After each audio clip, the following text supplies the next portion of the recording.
This week on LTC News, it's fall. Pick your own apples. I would say my favorite and probably our most popular is the Honeycrisp apple, which is very sweet, crispy. Niki's thoughts on the work of Congress. Broadly what we do in Washington. So for example, how we support Social Security, how we support Medicare. Natural gas explosions, can they happen here? There's an additive called mercaptan that gives natural gas that pungent odor. It smells like sulfur or rotten eggs. If you ever do smell that, it's important to get out, call 911.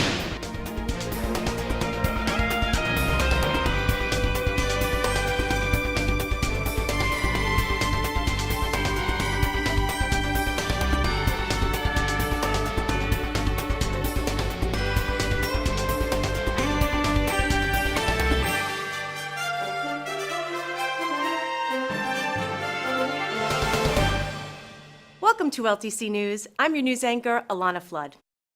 On September 13th, dozens of explosions from natural gas leaks rocked Lawrence and North Andover, destroying homes and businesses. On October 11th, the preliminary report from the National Transportation and Safety Board on the incident determined that Columbia gas worker errors during pipeline maintenance was the cause. Lowell Fire Chief Jeff Winward explains how that could happen. When natural gas gets excavated from the ground, it gets moved across the country with big pipelines, and the pipes get smaller as the gas gets closer to your house.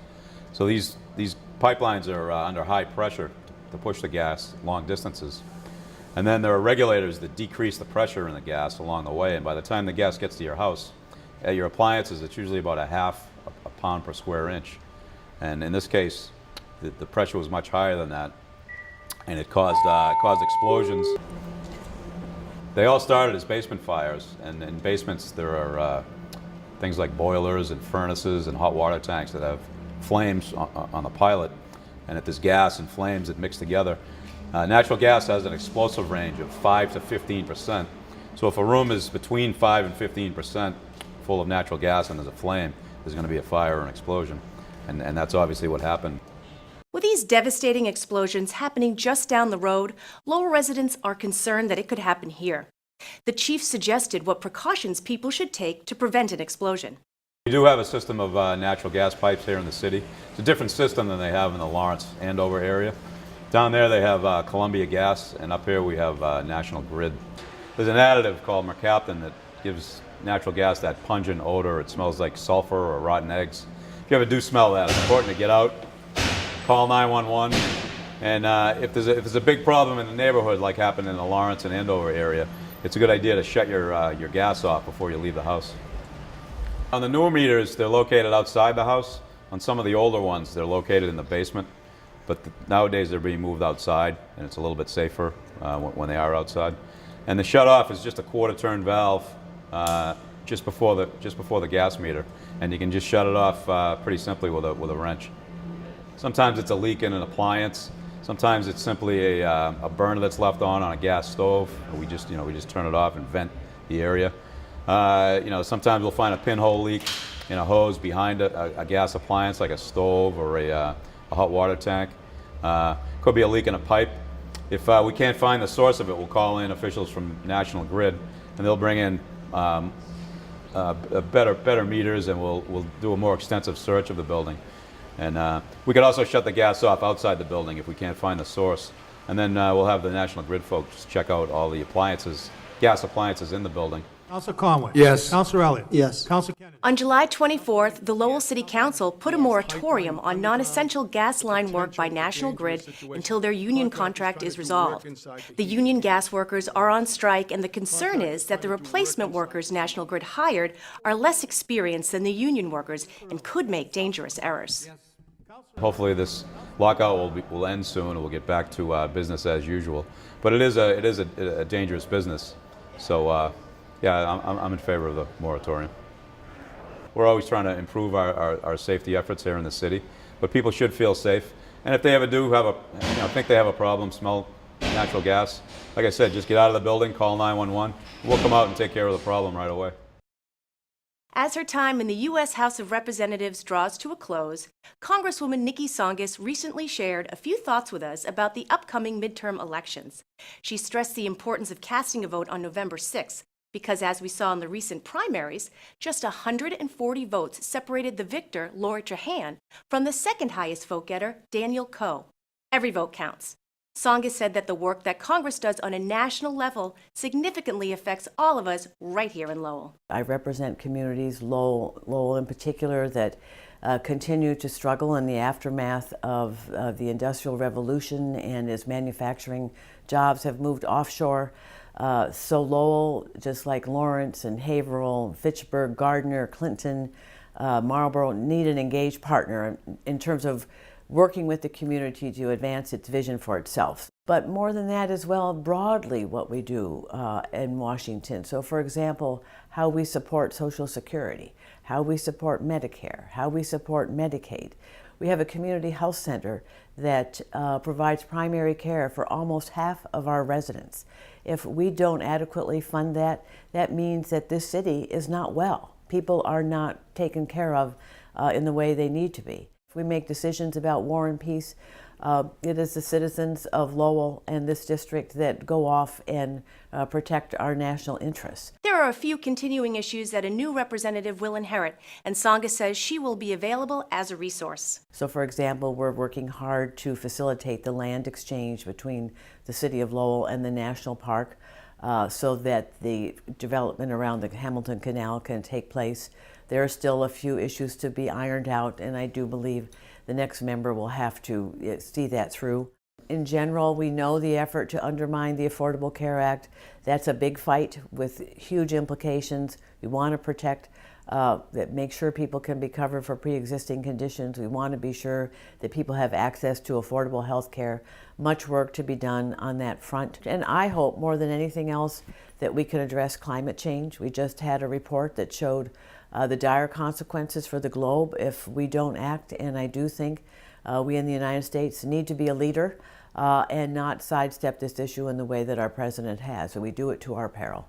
Tsongas is proud of her work to end sexual assault within the military and sees the issue in the larger society as well, especially during the Kavanaugh confirmation hearings. What I do know, and what I've heard over and over and over again, and it's an issue the military still struggles with, is that survivors really do run into a bias. It is pervasive.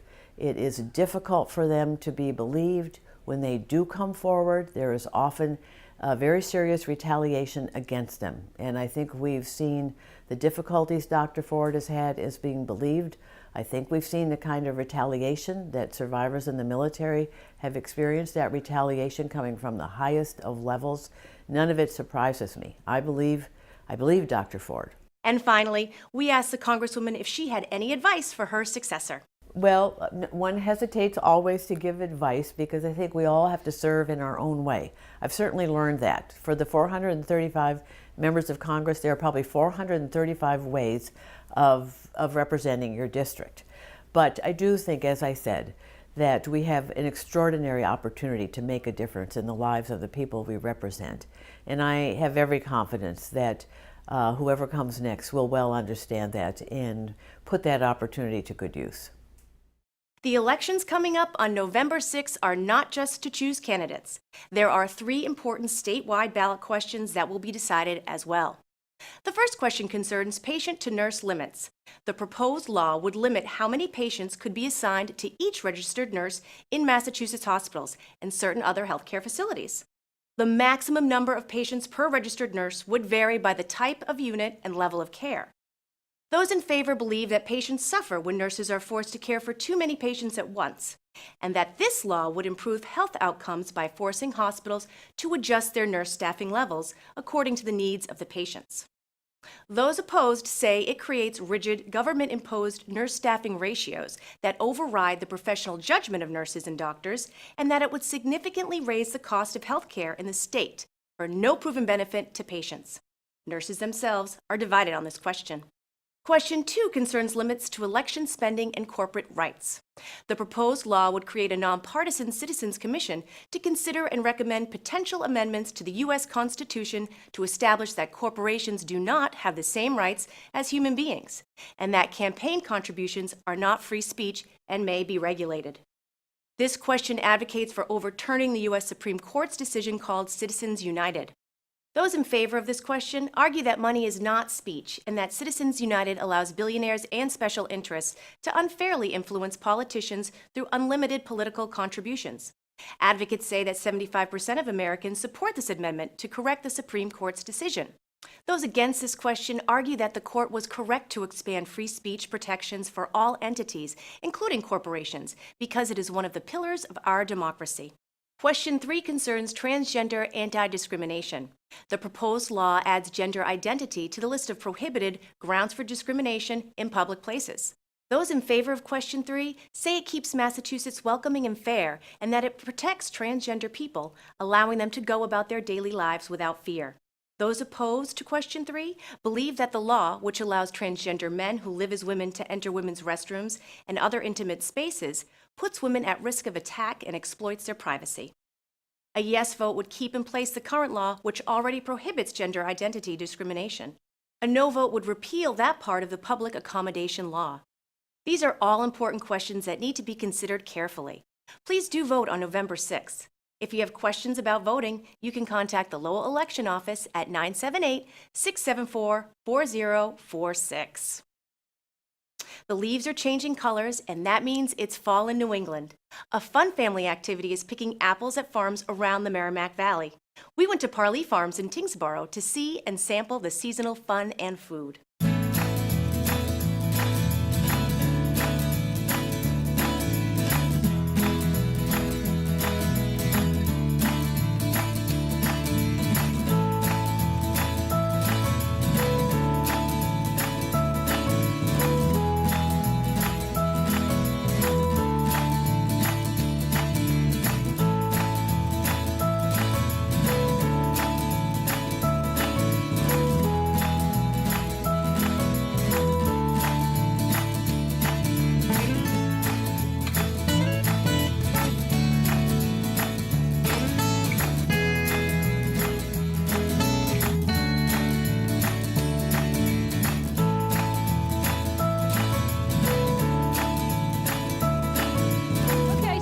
My husband Mark and I started 31 years ago. We're both engineers, changed our careers to start this as a pick-your-own strawberry farm.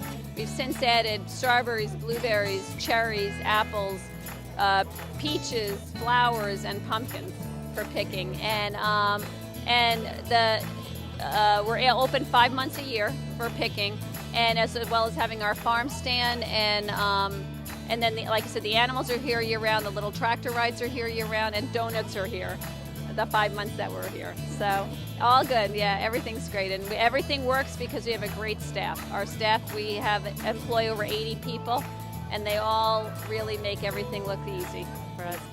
So for us, we've got a couple more weeks left. We'll be closing the 28th, but we have apple picking, pumpkin picking, we have hot cider donuts, we've got apple crisp, we have animals to feed. We've got plenty of apples in the store if you don't want to pick your own. So yeah, we've got lots of stuff going on for our last couple of weeks here. We have so many great varieties. I would say my favorite and probably our most popular is the Honeycrisp apple, which is very sweet, crispy, and it's a delicious apple, but we have a variety for everyone. Mm-hmm. There's just so much to do. We get a lot of families that come and ride the hayride and are excited, and they see the pumpkins and they want to go there after. But there's a lot to do. The animals are great, and it's just nice to see everybody having a good time here.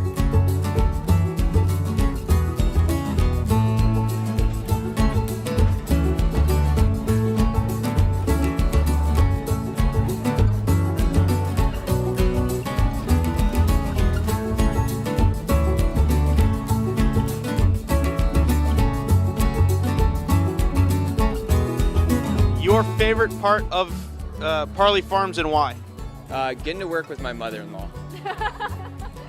This time of year, I would say my favorite part is probably our warm apple crisp with some vanilla ice cream, and it's delicious. Okay, my favorite part is actually all of our great customers that come to visit us. We have fortunate to have have a lot of great new customers and customers who've been with us for years, and as well as our great staff. They keep everything running, and everything's just nice and smooth for us. Thanks. The Merrimack Valley has numerous apple-picking farms. A Google search will find them. In this week's Sunspot, Lowell Sun Enterprise editor Chris Scott sits down with Republican candidate for Massachusetts State Senator, 1st Middlesex, John MacDonald.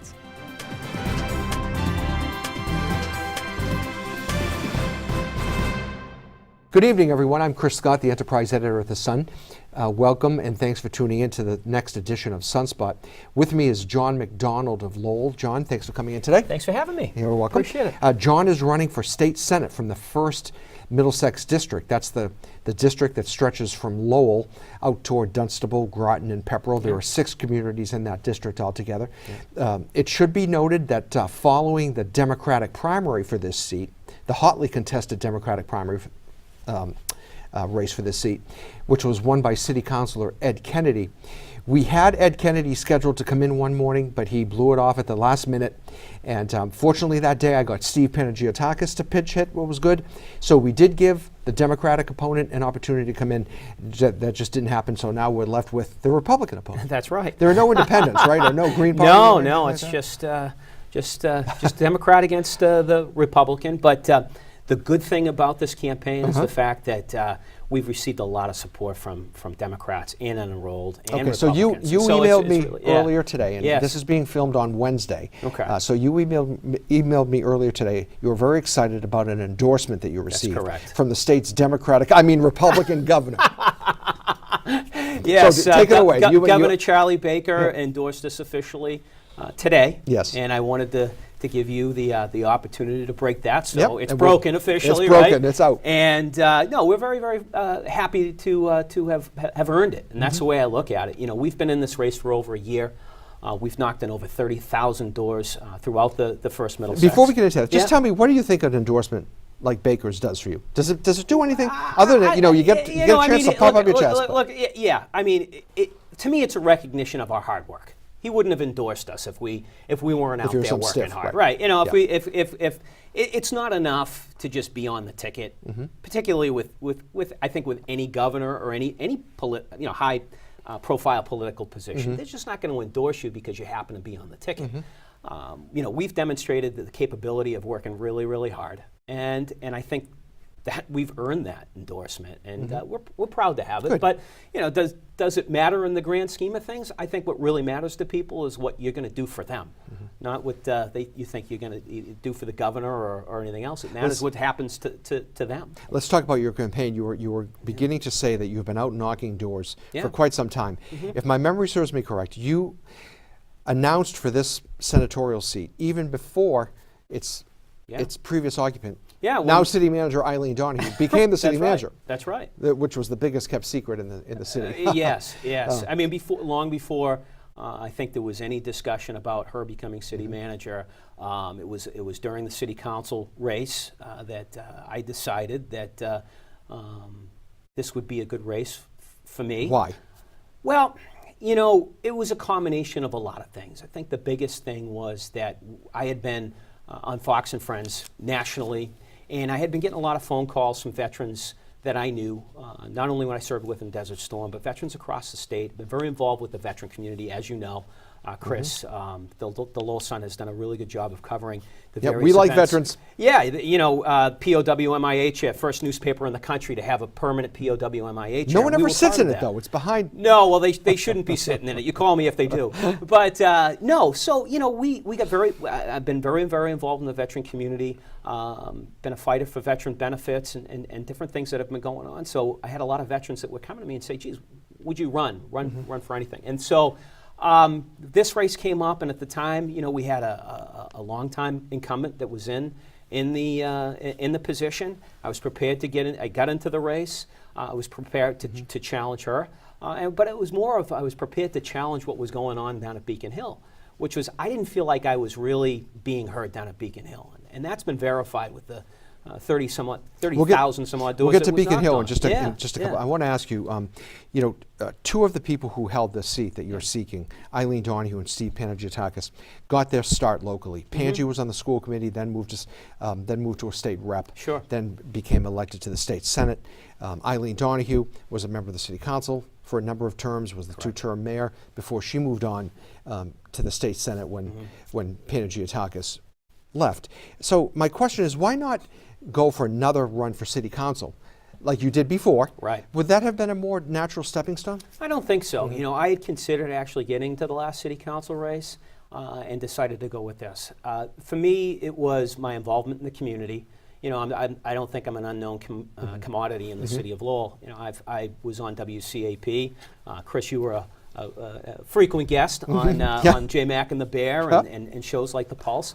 And so I always felt like, to some extent, I was politically involved. I never really had a desire for a number of years after my first city council run to get back into that fold. I was just really interested with making an impact in the community. But again, when you sit in a room with your fellow veterans, and there's so much need out there, and you start to realize that there's veterans that are living along the Merrimack River that have problems with opiates and different things, and just homelessness in general. I have a real compassion a real passion to get involved. I wear my heart in my sleeve, and for me, this wasn't so much of a race to push Republican values, it's really to help people, Right. and that's really been my passion, particularly. But you are a Republican. I am a Republican. You are a Republican, I am a Republican.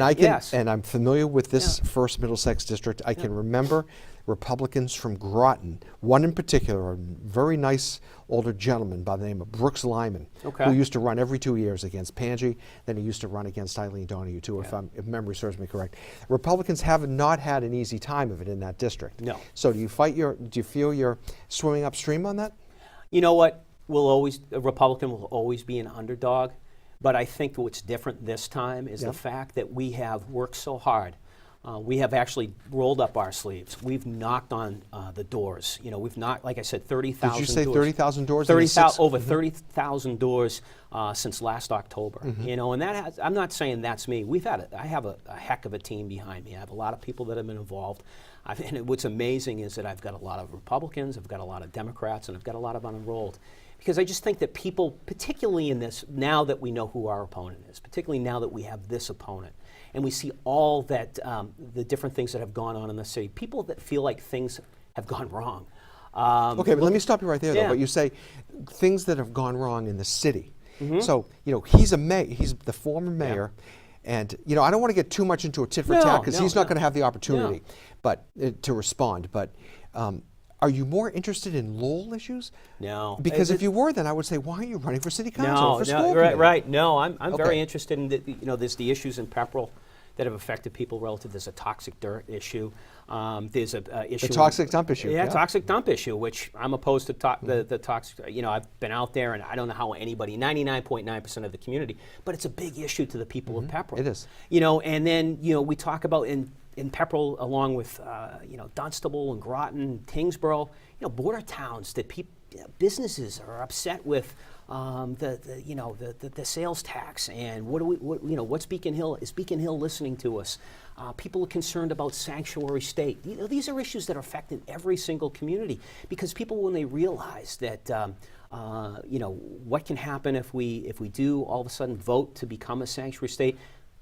I've asked people out in the campaign trail, what do you think about Massachusetts becoming a sanctuary state? They say, one gentleman, I knocked on his door and he said, listen here, young man. He didn't know what side of the aisle was on or where I was on the issue. I just asked him about it. And he said, look, what city in America has ever benefited from becoming a sanctuary state, a sanctuary city? I said, I don't know that there is one.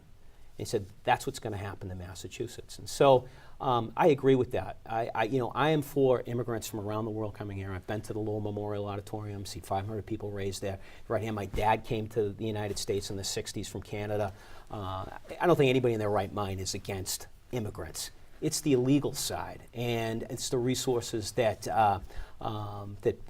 people are concerned with. And there's nobody more upset about illegal immigration than a legal immigrant.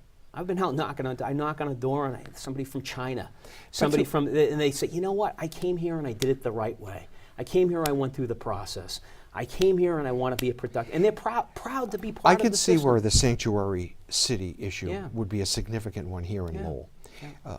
And I'm not taking one side or the Sure. other. But in Groton and Pepperell and It's an Dunstable, issue. do people really care about They sanctuary do. cities? They do. They do. Absolutely, they do. They're concerned about it because it's in the news constantly. A lot of people are very, very aware of what's going on. They're also aware of safe injection sites.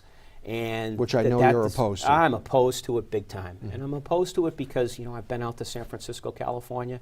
Now, look, there isn't any approved or legal I safe heard you on injection WCAP sites. this Yeah. morning. That morning. So I don't go for it. I don't think it's helpful. I'm not for trying them on a temporary basis. You go to San Francisco, California, and you see firsthand what's taking place out Hey, there. let's get back to Beacon Yeah. Hill, though, for a minute. Yeah, You were absolutely. touching on Beacon Hill earlier before I interrupted. Yeah. What has Beacon Hill done in the past 6 months or to a year that has either their inaction or what has Beacon Hill done, the legislators on Beacon Hill done that has made you the most angry? Well, I think it's the legislative pay raise. They gave themselves an $18 million legislative Unfortunately, we pay have 2 raise. minutes. Go ahead. yeah. Right, no, legislative pay raise. I think the other thing is the ethics issues that are happening at Beacon Hill. You know, Stanley Rosenberg being the predominant name lately as to what's going on. But he's out. They took care No, of him, he's right? out, but I think it shows a condition that there's a separate set of rules for the people of Beacon Hill versus the people that they're beholden to. Should Beacon Hill be open to the state's open meeting law like every other governmental body? Absolutely, yes. Yeah. You know, Because look at- they've conveniently exempted themselves. Absolutely. And when people talk to me about, well, how are you going to communicate to us as what's going on? Look, we need to get the message out. You know, I've always worked with the media, whether it be social media. I've been open book with the Lowell Sun. I've worked on WCAP. People need to hear from their legislators, and they don't need to hide at Beacon Hill. People need to know what's going on in order to be informed, so they can get behind issues and let their voices. I be want to heard. try to just hit on one other topic. Unfortunately, John, we only have a minute left. Yeah. I want to ask you about two of the ballot questions, Sure. which are also on the ballot Yep. this November. Yep. The question number one, the nurses. Yes. The mandatory staffing levels. How do you feel on that question? I feel that when you talk about what's happening right now, I think we need to go back to the table. We need to go back to the table. I don't think this was ready to be put on the ballot. And for that purpose, you know, when they talk about hospitals potentially going out of business, that scares me. That concerns me for people. So in the you're no. community. It sounds like you're no on that. I'm a no on Okay. that. And what one. about retaining the state's bathroom bill? Well, you know what? I'm not for any discrimination whatsoever. I'm a guy that will fight against discrimination at every single level. You know, people have the right to do what you know, go and do what they need to do. I mean, we're talking about a bathroom here. Right. So you know what? I absolutely am for not discriminating against anybody in the state of So Massachusetts. that you would vote yes to Right, retain exactly. the current. Yep. Not all Republicans have come out and said that. Well, I'm a. Are you like Charlie Baker? You're really a Democrat? No, you know what? I'll tell you what I am is I'm a guy. We got to wrap it up. Go ahead. I'm a finish it guy. up. I'm a guy that believes in fairness. I'm a guy that you know, believes. 10 seconds. Hey, vote for John There you MacDonald. go. Vote JohnMacDonald.com and for controlled state spending and taxes, reform in state government, and fighting for veterans and citizens. John, thanks for coming Thank in. you. It's Thank nice very chatting much. with you. Nice Thanks to for meet you tuning too. in to this week's edition of Sunspot. This will be the last political candidate that we have on between now and the November 6th, right? Yes. November 6th election day. Come to the polls. For FCC rules. Be sure to get out and vote. That's it for this edition of LTC News. You can find us on LTC channels 8 and 99, online at ltc.org, on Roku at LTC Lowell, or get the link on Facebook. I'm Alanna Flood. Thanks for joining us.